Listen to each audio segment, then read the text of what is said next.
Hello everyone and welcome to another high-elo game of Age of Empires. Today my wife introduced me to another reality TV show, this time a British one called Secret Eaters. And I am equal parts amazed, entertained, horrified, and a little bit scared as I now sit down to watch Daniel playing as the Saracens in red take on mYi playing as the Aztecs in blue. Now all the players heard their herdables explore their immediate surroundings and try to get their butts up to Castle Age ASAP because we are back in Empire Wars mode today. A good time for us to take a look at the two civilizations we will be watching today. Now, the Saracens are a civilization whose cheaper markets and lowest commodity trading fee in the game means that they can potentially afford lots and lots of their very powerful units. Their foot archers come with an attack bonus against buildings. Their camels come with 25% more HP. Their Trebs and Mangonel line units can be upgraded to get a 15% attack boost. And their unique unit is the scimitar throwing cavalry killing machine that we lovingly call the Mameluke. Now to keep their armies alive for as long as possible. Speaking of keeping an army alive, it looks like Daniel gets the first kill here as mYi explores a little bit of the forward position, dies, and then a friend comes along to explore the rest. In any event, for the Saracens to keep their armies alive as long as possible, they can upgrade their monks to both automatically and passively heal all friendly units within a 5-tile radius. Speaking of healing units, speaking of enemy units, let's take a look at the Aztecs who are now pushing into this villager. Okay. Let's see whether or not the villager dies before the eagle does. Oh, the villager does survive with 1 HP. A very sour start here for mYi, who at the same time does look like he did manage to get the scout of the Saracens and now gets a villager. Okay, so took one villager down to 1 HP. Why is Daniel still constructing with this villager? Probably a good idea to send her back somewhere safe, perhaps to mine, work on this farm. But in any event, let's take a look at the Aztecs as their army pushes forward here. Very much a warrior monk civilization whose monks gain hit points for every monastery tech that's researched, and to help pay for those technologies, relics that the Aztecs gather generate 33% more gold than normal. Now to support their monks, all Aztec military units train faster. Their skirmishers can be upgraded to get extra attack and range, and their infantry can be upgraded to get a pretty decent +4 attack boost, which does come in handy with their unique unit, the Jaguar Warrior, an infantry unit with a massive attack bonus against other infantry. Now, economically, the Aztecs do start every game with 50 extra gold, and their villagers automatically carry more resources than normal right from the very beginning. It looks like Daniel did listen and now sent a very healthy villager forward. mYi, 2 villager kills, 4 villager kills apiece. Right as I say that, of course, Daniel manages to get an eagle with this archer army of his, which is now being very slowly maneuvered into the extremities of the map. The map, by the way, that we are on today is called Karsts, because these ground beef style chunks that you see strewn about the map are actually rock formations that come with very, very, very lush and rich resource patches all along their edges. And so if we take a look at the actual total resource count, look at this, 21,000 stone, 68,000 gold. This is really a resource rich, well, at least I'm looking at the wood, is not so resource rich. In terms of precious resources, this is very much a lush and rich map. And so these are two civilizations that their late game can potentially be very deadly. One, like I said, can spam incredibly powerful siege, Mameluke. The Saracens, basically, if they can get the gold, are nigh unstoppable in the late stage of the game. Whereas the Aztecs, if you can get your Eagle Warriors roided up with that Garland Wars +4 attack upgrade, man, can they be unstoppable as well. Both of these civilizations, by the way, have pretty good siege lines, except for the Heavy Scorpion and obviously no Bombard Cannon for the Aztecs. It is a pristine siege line, and the Saracens also no Heavy Scorpions, but unlike the Meso Civs that he's facing, Daniel will, if he wants to, be able to get a Bombard Cannon out. 6 kills to 8 as the players now go their separate ways. It looks like mYi has a lot more army, a lot more villager count. Both players are heading up to Castle Age, but those 5 extra villagers came at a cost. Daniel, by the time I finish this very, very slow sentence, will be in Castle Age. Mr. Yo still 1 minute and 40 seconds. And so he does have more villagers for now, but we'll see how long that villager lead lasts. By the way, let's take a look at Mr. Yo's base. He has secured himself to the north, to the south. This is a very nice chunk of map that he's carved for himself. And remember, the resources here, it's not like Arabia where they're in individual clumps. Every single karst does come with both gold and stone, and even a piggly wiggly, a wild piggly wiggly. And so if you can get a few karsts behind your base, a little bit of wood, and you wall yourself in like now both players have done, you should be in a fantastic position. It looks like Daniel has even done a few double walls here as his knight now engages into the eagle. The eagle, I believe, should still be a scout, and so doesn't come with the biggest attack bonus against cavalry right now, +0. Once he hits Castle Age, I believe that jumps up to +2. Let's take a look in 0 seconds. Oh, look at that, +2. Okay. Sometimes it's nice, you know, when you know what you're talking about, at least to get some positive reinforcements. Do yourself a little back padding, you know. Speaking of back padding, Daniel should be very proud that he has just absolutely unit by unit by unit by unit by unit destroyed the entire offensive force of his enemy. Look at this. It used to be a few minutes ago that there was nothing but blue dots on the minimap. Now there is nothing, period, on the minimap. Although, engaging into a choke point against the more numerous eagles that now come, like we saw, with an attack bonus against you, even though you're stronger, even though you have more HP, may not necessarily be the proper way to go about things. And so on this map, I'm very curious how the pro players will play it. Hera, for example, I think I mentioned this last time we watched a Karst map. Every Karst comes with a castle for Hera in the map game that we've seen him play on the, rather in the game we've seen him play on this map. So whether or not it'll be towers, castles, town centers, let's leave it to the players for now. Ooh, Daniel is getting stone mining. He's got 7 villagers on stone. Mr. just has 1. Daniel already has 3 town centers up. Mr. just now adding his 3rd up here next to the stone and the wood. Decent location for that. He is now pushing in. Is Daniel? Mr. Yo is pushing in as well. I believe this should be walled off, even if the archery range does fall. Not that you should ever really want to lose military infrastructure. And take a look at the villager count now. Mr. Yo was ahead in feudal significantly. Now he's down 9 villagers, even though he's still ahead 5 army count. And it is not a bad army count to be up, especially when your opponent is just still on scouts. Uh-oh. Uh-oh. Not paying attention, pension. Oh my goodness, pension. Not paying attention, Daniel does lose a bunch of HP off of these units. And now a single monk should be enough to shoo away these eagles, who, by the way, also, like other scout line units, do come with an attack bonus against monks. +8 is not bad at all. Daniel disperses his cavalry. Super duper weak one gets sent home to the south. The stronger ones return to their raiding duties. I said returning to the raiding duties. He bypasses a villager. Maybe he saw way too many eagles, but there's also a monk here that is ripe for the taking. Any civilization that needs relics plus Mr. Yo is probably going to equal a good time. Mr. Yo is pretty damn good at taking relics in this game. And so he now will take his first. Ooh, but forget the lighter cavalry. Daniel is bringing in the heavy hitters. Some knights to the south. The light cav now move in. I thought perhaps he'd want to distract the eagles, but it looks like he's kind of bringing them here for for a big engagement. At the same time, what's going on over here? It looks like perhaps...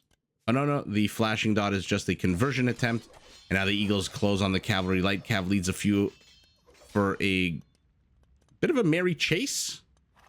On a merry chase. I don't know why I'm having so much trouble with very simple English syntax today and grammar.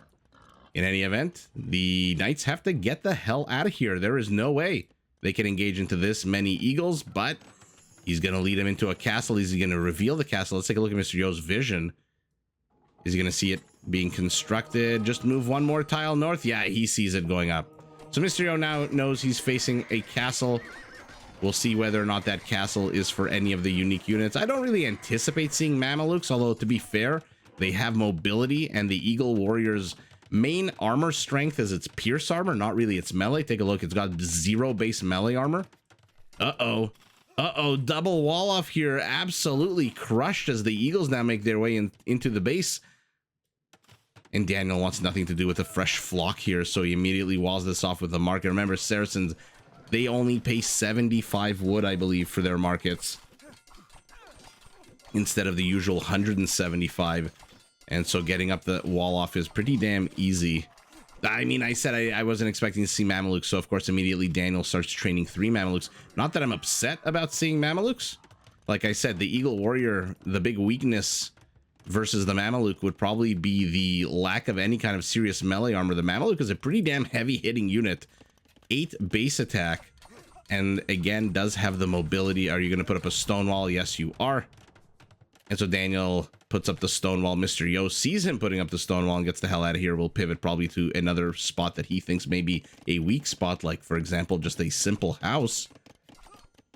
He is getting wheelbarrow as Mr. Yo. Daniel, still no economic upgrades in that regard, except for the lumberjack and the farm upgrades.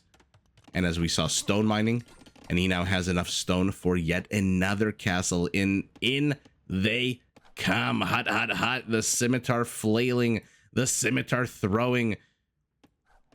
Very powerful Mameluke. And here is where the Eagle Warrior's lack of melee armor is going to betray it. Now, we've seen ranged melee, whether it's a Gabeto, whether it's a throwing axeman, even the Mameluke. A lot of the time when they throw whatever it is they throw, an axe, a kapinga, a scimitar, if the opposing unit is moving, they miss. They don't benefit from ballistics, the ranged melee. Ballistics really only affects ranged pierce armor damage. Pierce damage units, like for example, archers, does not really affect units like Mamelukes. And so it is, if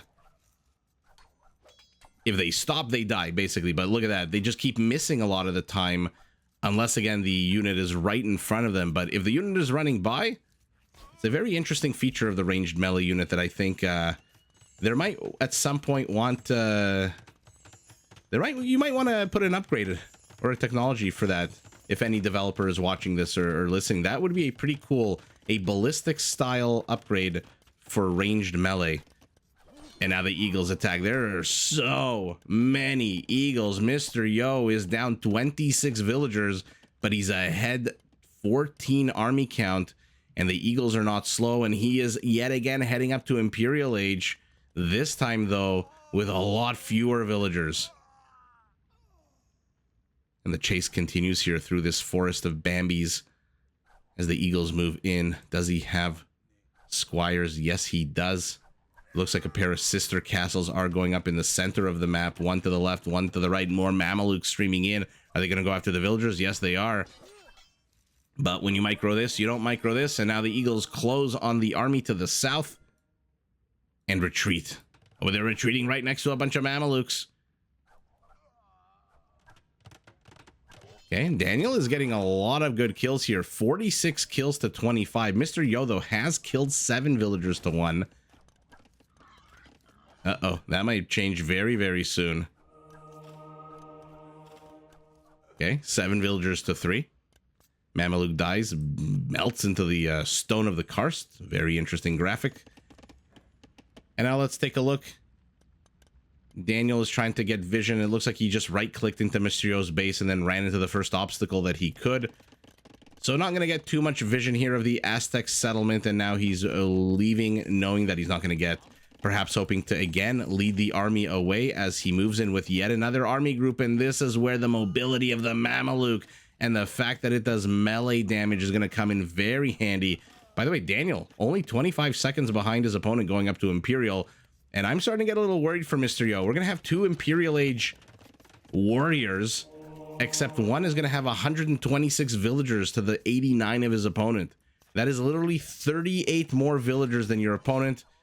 But looks like Mr. Yo has managed to get a monk. He's managed to get a whole bunch of cavalry with what looks like maybe 3 or 4 Eagle Warriors. Ultimately does die to the Mameluke. Conversions here for the Aztecs. So every single technology they research adds 5 hit points. A fully upgraded Aztec monk comes with 100 HP.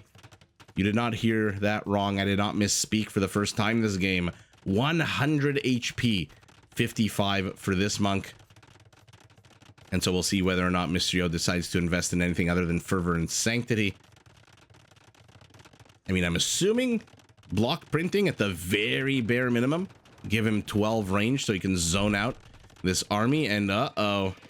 Ruh-roh. Daniel is going Hussars. Let's see. Now all of a sudden, that introduces a very interesting raiding mechanic to the game. These are two civilizations that can raid very well. The Saracens basically have a pristine cavalry line. They have all non-unique upgrades for their cavalry. So their Hussars are pretty damn good for a generic Hussar. Basically as good as you're going to get. And now the converted Mameluke going to take down a former friend, and he dies as well. Whereas on the other hand, the last thing you want to get raided by is Eagles with a freaking +4 attack. And there I think I just saw block printing. So the monk's HP should have jumped from 60 to 65. Or 55 to 60. And now, okay, I apologize. Now with Illumination, block printing got him from 55 to 60, and then Illumination 60 to 65. He's going after the monks. So actually, he's not going after anything. These Hussars are on move command. Uh-oh. That was a nice little free bonus for Mysterio, who is still down 38 villagers, but he's at least at above 100. Mamelukes move in. Watch how quickly they shred this trebuchet. Down it goes in the blink of an eye. A castle, by the way, down for the Aztec. It looks like a few more units being positioned around the map. For now, though, forget Garland Wars. Right now, those pikemen are at a +2. The Aztec needs Blast Furnace, and he's trying to move in yet again, but yet again, the Hussars get into this. Must be like some kind of cursed ground here, where enemy units just kind of stop and derp out for a second. Will he get the Treb?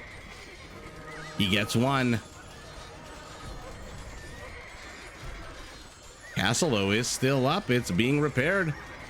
The Mamelukes, are they going after the Trebs or after the Eagle Warriors? He gets all 3 Trebs, but oh man, at what cost? All of the Mamelukes just died for the Saracen. He's got none left. But having seen a whole bunch of infantry and now taking down the castle, you know what he's doing? Hand Cannoneers with their +10 attack bonus against infantry should do pretty well. There's Theocracy for the 5 monks to make sure that they don't all lose their faith. And no, Mysterio saves his Treb. This is always such an interesting mind experiment because these Hussars are not fully upgraded. They're still missing the last armor upgrade. So the question is, if they had the last armor upgrade, could they have lived for just a split second more and gotten those Trebs? Always fun to see. We've got a Hussar fighting a converted Hussar. We've got more Hussars raiding to the north. Aztec Castle, as we saw a second ago, or rather we saw the Saracen Castle go down. Now the Aztec Castle is going down. Both players are losing castles. And in come the Eagles. They're gonna have Blast Furnace in a minute. If you're going melee, definitely need to research Blast Furnace as soon as humanly possible. It is a long upgrade to get. A minute 40 seconds. There is redemption as well for these Aztec monks. Is he just getting technologies just to get technologies at this point, just to roid up the monks with HP? In 28 seconds, by the way, you'll see the monks HP jump from 70 to 75. And by the way, as I mentioned earlier, Mr. Yo and relics, he's already gathered 4. There's just one last relic left out on the map. It looks like Daniel is trying to bust into here, has actually busted into here, but now he's facing off against a pikeman. Aztec pikemen, by the way, if they get the Garland War upgrade, are no joke, even though it is just a pikeman. So the bonuses are not quite as strong as a halberdier. Cavalry 22 instead of 32, for example. It is still a very powerful unit, but you need Garland War. You need to have that pikeman attack on a 12 initially, which is, I mean, for a spearman line unit, a 12 attack is pretty damn good. Similar to how the Burmese have some pretty wonky halberdiers towards the later stage of the game. And now, okay, one of the Hussars has been cleaned up. These guys have 3 kills. Only one of them is a villager, but they're going to discover a little bit of a mining colony here. Keep an eye on these guys as the battle to the front continues. I don't understand why Mysterio is not getting Garland Wars. Look at his resources. As another Saracen castle falls, all of a sudden, no one's got castles in the center. Our Aztec has 2 flanking castles. Our Saracen just has the one OG one that he built before. How many hand cannoneers for our Saracen? He's going up to 23. Where the hell are these 14 hand cannoneers, by the way? How many are here? Okay, all 14 are here. You wouldn't know it. And even being basic pikemen with Garland Wars in a 12 attack, they should do pretty damn good damage to even a hand cannoneer. Mr. Yo moves forward with 4 trebs. He's now down only 15 villagers. Did our Saracen perhaps go a little bit too heavy on the economy at this point? He's got 153 villagers, which means he can really only cap out at 47 military. We're seeing elite Eagle Warriors as well out of Mr. Yo. And if you're going trash, like Hussars, for example, you're going to need a lot more than 40 Hussars. You're probably going to want that number closer to 50, 60. Oh, castle, the last thing. How annoying is that? You finally have saved up the resources. You find a nice little piece of real estate. You go with your real estate agent. You do all your searches.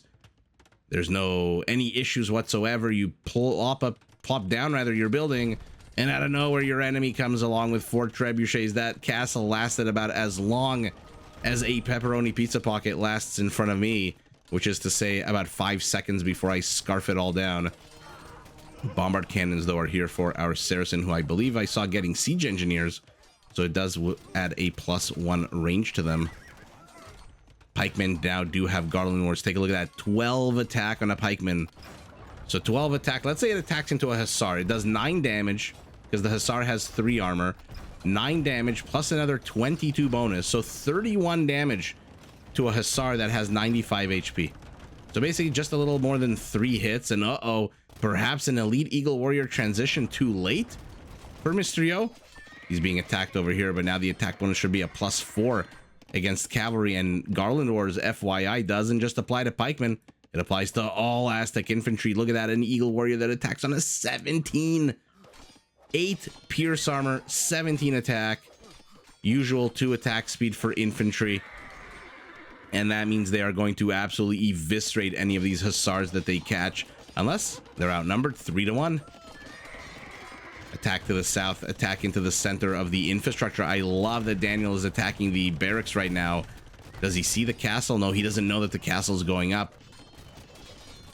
Hand cannoneers might want to move south to help out against the infantry here. Those Hussars are getting absolutely wrecked by the Eagles, who are now flocking and swarming into the resource patches of our Saracen. Maybe this is why our Saracen built 150 villagers. But look at this, for the first time in a long time, it is Mr. Yo who has more villagers and more army than his opponent. And this is just absolutely epic because the Saracen had such a powerful economic advantage with all of those villagers. And like I said, every single Karst comes with resources. There is no shortage of gold and stone on this map. And so for the Saracens, it basically seems like, I don't know, like free steroids to a bodybuilder, I guess. Except with very few, if no, adverse health effects. We'll see how long Mr. Yo can keep this up. Both players are at the 200 population mark. One player has his Hussars fully upgraded. One player has his elite Eagle Warriors fully upgraded. Both of the army counts are now in the 50s and 60s, which is exactly where we want to see them in the late stages of the game once raiding and absolute shenanigans start. Another castle. And a very forward aggressive castle drop from our Aztec. Is there anything that the Saracen has here except perhaps the palisade that can see this? I don't think even the palisade sees it. But what he does see is a whole bunch of villagers move out, and what he does do is catch all these villagers. So he's going to chase into this. The Eagles are being left a little bit farther behind here, and Mysterio is making no effort to wall this off. How many villagers has he brought forward? 15 villagers and a ram. Not too sure the ram's going to really do much against these Hussars. Daniel sees the castle. His castle looks like it got temporarily denied. Villagers both fighting over these mineral patches, this gold, this stone, as Daniel tries to take the last of the relics but fails. And let's see, hand cannoneers versus eagles. Hand cannoneers going to do pretty damn well right up until the moment the eagle closes, but the eagle's not closing. The eagle's going straight for the treb. That was a very expensive treb for Mr. Yo to get. That was a lot of dead Eagle Warriors. This, however, was a perfect trade for Mr. Yo, who now will engage into a bunch of Hussars. Let's see the health bars. The Hussars have 3 times more HP together with the Knights, but the Eagles are so powerful. Castle's up. Battering Ram has opened the gates, and now the floodgates are open. I apologize. I didn't mean to say the word gates so many times. And all of a sudden, we've got action at the 9 o'clock position. We've got action at the 12 and 1 o'clock position. Action in the center of Mysterio's base at the 3 o'clock position. Even a random mining camp is now being destroyed after the villagers mining around it have been killed.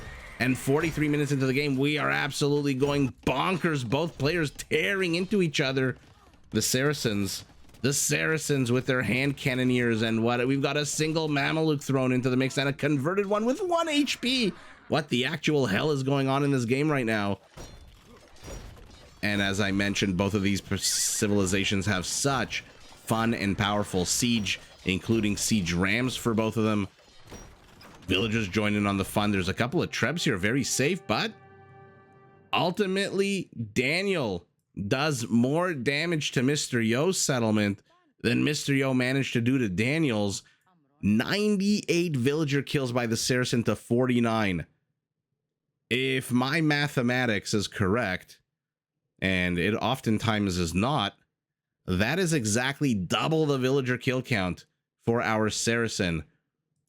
And I'm a little bit surprised because Mr. Yo, like I said, floodgates open. Elite Eagle Warriors with 17 attack. We're here. What happened to them? The Hussars, the villagers, and the well-placed castles, and behind them 2 town centers. How many kills? 0, 0, 10, and 6. So there goes your offensive capabilities, especially once the Hussars start helping out. They've got 5 kills on them, all military. But at the end of the day, look at Mr. Yo's base. He's down to 80 villagers. Oh no, yeah, it was sub 100 is probably the worst. And unfortunately for the Meso Civs, as awesome, as powerful as the Eagle Warrior is, where are the last 7 Eagle Warriors? Let me just click on one.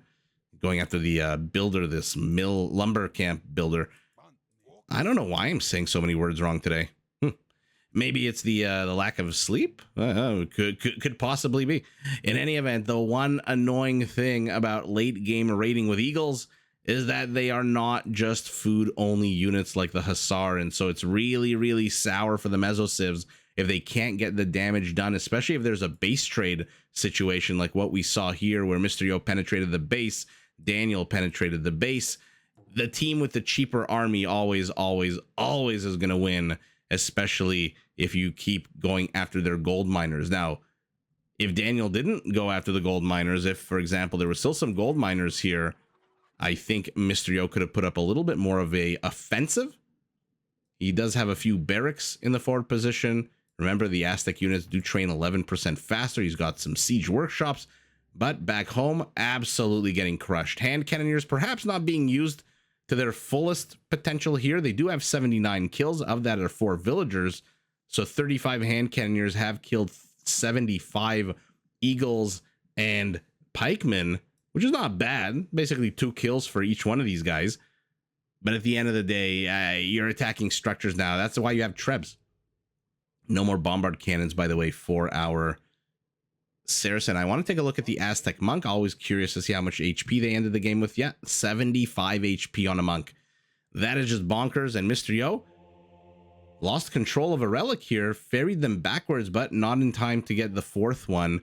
And this 5th one, despite the attempt from Daniel to get it, was never actually claimed by anyone. Look at that extra relic gold, by the way. I haven't even looked at the economy yet. Almost 4,000 extra gold for the Aztec. And still, he ends the game with very little gold, which usually for a civ with light cavalry units or spammable trash units is not a bad thing. But for the Aztecs, it is very much a bad thing. 170 Hussars to 157 Eagles again. The numbers look great. The Eagles, very, very powerful, especially with 8 frickin' Pierce armor, makes them basically invincible from town centers and castles. The problem is it does still cost gold. 58 hand cannoneers, pikemen, monks, and knights. PKPM towards the middle end. PKPM also towards the middle end of the game for both players. Now let's actually take a look at that economy. Yeah, Mr. Yo was just down. He's down about 20% economy. And if you take away the relic gold, he's down even more. He's at 67,000 to 83, which is more than 20% difference in economy. Daniel collecting all the trash resources, Mysterio collecting all the scarce resources, although again, scarce with an asterisk because we are on Karsts. 21 conversions out of 26 army count is what, about 6, 7, 8% of the Saracen army that was converted. Not perhaps where Mysterio would have wanted it to be, especially with those very powerful Aztec monks, but it's still not bad. He wasn't converting pikemen, he was converting Mamelukes. 3 conversions out of 282 is just a little over 1%.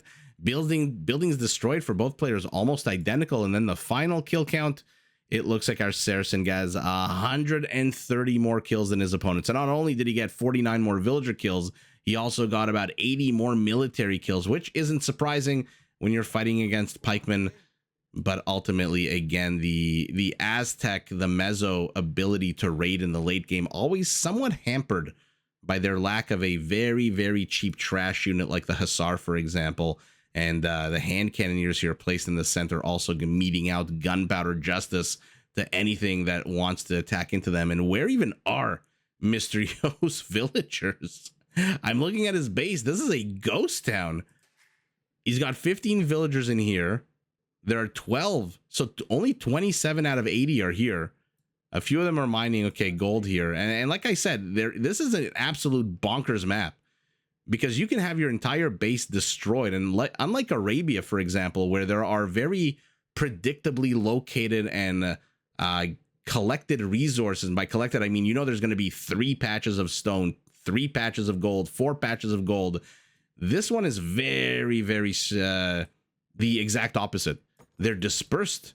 They're in very strange, odd formations, which always, for the Georgians and Armenians, is a nice plus.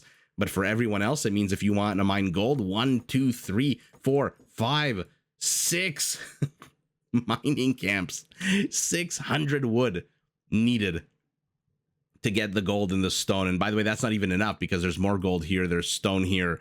And so possibly 7 or 8 mining camps to get the resources. And so it is a fun map where you can have little things like this, a random town center, which, has our Saracen seen it? No, he saw a mining camp. So he knows there's villagers here. He just doesn't know that there's a town center. But ultimately, at the end of the day, it is the ridiculously powerful Hussar of the Saracen that comes in clutch towards the end of the game. And man, did we get to see a fun back and forth between these two players. Mamelukes versus Eagles is always fun. Ranged melee versus basically invincible to pierce attack Eagles. And how many castles went down? 7 castles we saw going down. Daniel survives with his original castle. He's got a castle to the back and a castle now protecting this, which, by the way, Mysterio can do absolutely nothing against. Where even are his 2 trebuchets? Oh, just the ones we saw here. So could have Mysterio continued a little bit more, possibly. Maybe with a bit more infrastructure, maybe 3 or 4 more barracks. He could have pumped out a few more pikemen. And again, the pikeman is not terrible. Look at that attack. 12 and then 22 bonus. We saw it does, we calculated it does 31 damage. This guy does 11 damage. Minus 3 is 8.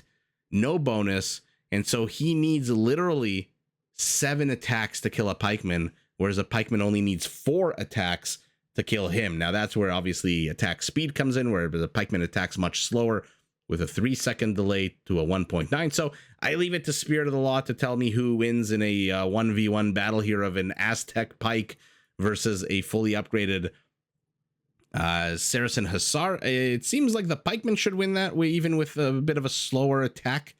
But at the end of the day, that doesn't really matter. Daniel is victorious. Mysterio just takes way too much damage here on the center, the guts of his settlement, and he just cannot continue the fight with so much infrastructure dispersed all over the map. And he does not have any cavalry whatsoever. He, I don't think, converted a single stable.